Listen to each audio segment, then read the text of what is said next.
জনাব মির্জা ফখরুল ইসলাম আলমগীরকে শিক্ষা নিতে হবে, বিএনপিকে শিক্ষা নিতে হবে, বাংলাদেশে আগামীতে রাজনীতি করতে চাওয়া প্রত্যেকটা রাজনৈতিক দলকে শিক্ষা নিতে হবে। আমরা ডক্টর ইউনূসকে বলতে চাই, আপনি যদি শুধুমাত্র নিজের প্রোটেকশন নিয়ে এগিয়ে যাওয়ার কথা চিন্তা করেন, তাহলে আগামীর বাংলাদেশের কোন গুরুত্বপূর্ণ বিষয় আমরা আপনার কাছে নিরাপদ মনে করি না। আওয়ামী লীগ এই বাংলাদেশে আমরা আশ্রয় পেতে দিব না। আমরা আগামীর বাংলাদেশকে রিফাইন বাংলাদেশের দিকে নিয়ে যাব, যেই বাংলাদেশে কোন ফ্যাসিস্ট কিংবা ফ্যাসিস্টের দোসরের জায়গা হবে না।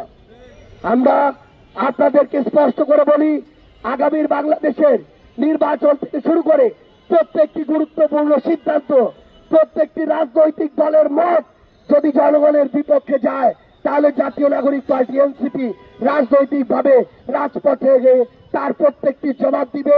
সে পর্যন্ত আপনারা সবাই এই বাংলাদেশ পন্থার পক্ষে থাকবেন। বিএনপি হোক, অন্য কোন প্রতিষ্ঠান হোক, নির্বাচন কমিশন হোক, যদি তারা মনে করে জনগণের রায়ের বিপরীতে গিয়ে, জনগণের আকাঙ্ক্ষার বিপরীতে গিয়ে বিভিন্ন প্রভাবকের দ্বারা প্রভাবিত হয়ে, এজেন্সি, প্রতিষ্ঠান, দল, ব্যক্তির দ্বারা প্রভাবিত হয়ে তারা আমাদেরকে মার্কা আটকে, তারা আমাদেরকে নিয়ে কটূক্তি করে তারা এগিয়ে যাবে, ক্ষমতায় বসবে, এই আশা তাদের পূরণ হবে না। এরকম কটূক্তি ওই বিএনপিকে নিয়ে আজকে থেকে 1-2 বছর আগে আওয়ামী লীগ করত। এরকম কটূক্তি অন্যান্য অনেক বিভিন্ন ধরনের জুলুমের শিকার ব্যক্তি, দল, মানুষকে নিয়ে ওই আওয়ামী লীগ করত।